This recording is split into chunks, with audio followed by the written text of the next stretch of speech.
বোর্ডে যে সমস্যাটি আছে এখানে এটি একটি সরল বা চার প্রক্রিয়া সম্পর্কিত সমস্যা। প্রথমেই লক্ষ্য করো এখানে আছে তৃতীয় বন্ধনী, দ্বিতীয় বন্ধনী এবং প্রথম বন্ধনী। এরপরে বিভিন্ন প্রক্রিয়া চিহ্ন আছে, গুণ, ভাগ, যোগ, বিয়োগ সবগুলোই আছে এখানে। তাহলে এই ধরনের সমস্যা সমাধান করতে গেলে আমাদেরকে মনে রাখতে হবে প্রথমেই বন্ধনীর কাজগুলো করতে হবে। প্রথমেই করতে হবে বন্ধনীর কাজ। তাহলে বন্ধনী বলতে কোন বন্ধনী? প্রথম বন্ধনীর কাজটা আগে করতে হবে। প্রথম বন্ধনীর কাজ, তারপরে দ্বিতীয় বন্ধনী, তারপরে তৃতীয় বন্ধনী।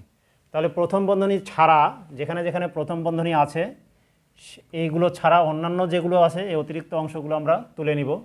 তাহলে এই অঙ্কটা যেহেতু একটু বড় অঙ্ক, আচ্ছা এখানে তৃতীয় বন্ধনী, দ্বিতীয় বন্ধনী এবং অতিরিক্ত অংশ। প্রথম বন্ধনীর মধ্যে প্রক্রিয়া চিহ্ন আছে দুইটি, এই জন্য প্রথম বন্ধনী আমাকে দিতে হচ্ছে। তাহলে প্রক্রিয়া চিহ্ন এখানে আছে ভাগ এবং যোগ। তাহলে ভাগের কাজটি প্রথমেই করতে হবে।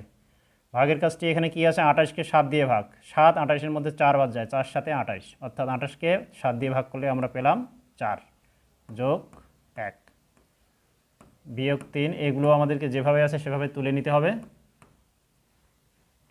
এখানে প্রথম বন্ধনীর মধ্যে দুইটা প্রক্রিয়া আছে, একটি হচ্ছে গুণ, অন্যটি বিয়োগ। তাহলে প্রথমে গুণের কাজটি করব আমরা। 5 7 35,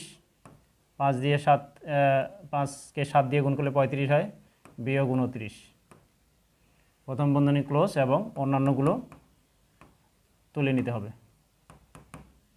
মনে রাখবে এখানে এই ধরনের অঙ্কগুলো খুবই সতর্কতার সহিত তুলতে হবে, যেন কোনো প্রক্রিয়া চিহ্ন অথবা কোনো সংখ্যা যেন তুলতে ভুল না হয়। যদি একবার ভুলে যাও তাহলে কিন্তু তোমার শেষে গিয়ে মিলাতে পারবে না। তাহলে প্রথম বন্ধনীর কাজ শেষ না হওয়া পর্যন্ত তুলে নিব। এখানে হচ্ছে প্রথম বন্ধনীর মধ্যে প্রক্রিয়া চিহ্ন আছে একটি, শুধু যোগ, 4 আর 1 5। বন্ধনীর কাজ যেহেতু শেষ, আমাদের আর বন্ধনী দিতে হচ্ছে না। এখানে হচ্ছে 35 থেকে 29 বিয়োগ করতে হবে। তাহলে এখানে হচ্ছে কত? 6। প্রথম বন্ধনীর কাজ শেষ, ভাগ 3।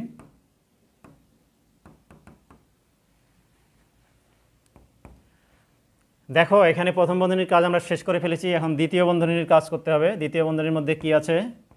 দ্বিতীয় বন্ধনীর মধ্যে এখানে আছে প্রক্রিয়া চিহ্ন আছে গুণ এবং বিয়োগ। প্রথমে গুণের কাজটি করতে হবে। 4 5 20, বিয়োগ 3, এটা তুলতে হবে। যেহেতু দ্বিতীয় বন্ধনীর কাজ শেষ হয়নি, বন্ধনী আবার দিতে হবে। আর এখানে আছে দ্বিতীয় বন্ধনীর মধ্যে শুধুমাত্র একটি প্রক্রিয়া, সেটা হচ্ছে ভাগ।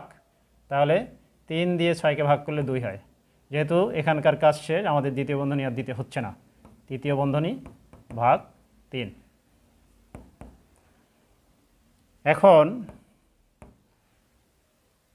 এখন এখানে হচ্ছে 20 থেকে 3 বিয়োগ করতে হবে। 20 থেকে 3 বিয়োগ করলে হয় 17। দ্বিতীয় বন্ধনীর কাজও শেষ, বিয়োগ 2 এবং তৃতীয় বন্ধনী ভাগ 3। তৃতীয় বন্ধনীর মধ্যে শুধু একটি প্রক্রিয়া আছে, সেটা হচ্ছে বিয়োগ। এখানে 7 থেকে 2 বিয়োগ করলে হয় 5, 1 একই নামে। তৃতীয় বন্ধনীর কাজ শেষ, ভাগ 3।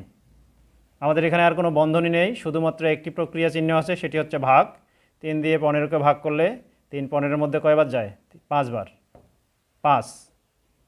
তাহলে আমরা উত্তর পেলাম 5। 5 হচ্ছে উত্তর।